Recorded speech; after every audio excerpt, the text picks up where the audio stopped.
దినవృత్తాంతములు 2వ గ్రంథం 10వ అధ్యాయం. రెహబామునకు పట్టాభిషేకము చేయుటకై ఇజ్రాయేలీలందరూ షెకెమునకు వెళ్ళగా రెహబాము షెకెమునకు పోయెను. రాజైన సాలోమోను సమక్షము నుండి పారిపోయి ఐగుప్తులో వాసము చేయుచున్న నెబాతు కుమారుడైన యరొబాము అది విని ఐగుప్తు నుండి తిరిగి రాగా జనులు అతన్ని పిలిపించిరి. యరొబామును ఇజ్రాయేలు వారందరూ కూడి వచ్చి, నీ తండ్రి మా కాడిని బరువు చేసెను.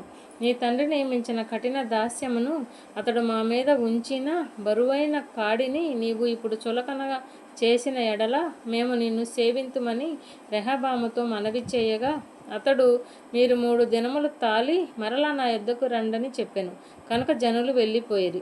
అప్పుడు రాజైన రెహబాము తన తండ్రి అయిన సాలోమోను సజీవి అయి ఉండగా అతని సమక్షమున నిలిచిన పెద్దలను పిలిపించి, ఈ జనులకు నేనేమి ప్రత్యుత్తరం ఇయ్యవలెను?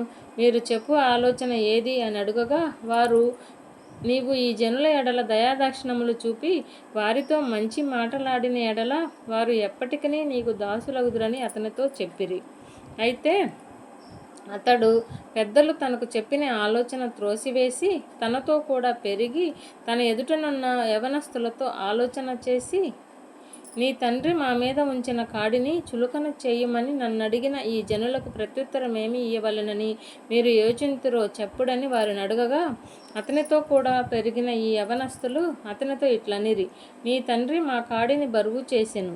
నీవు దానిని చులకన చేయుమని నీతో పలికిన ఈ జనులతో నీవు చెప్పవలసినది ఏమనగా, నా చిటికన వ్రేలు నా తండ్రి యొక్క నడుము కంటే బరువుగా ఉండెను. నా తండ్రి బరువైన కాడి మీ మీద మోపెను, కానీ నేను మీ కాడిని మరింత బరువు చేయుదును.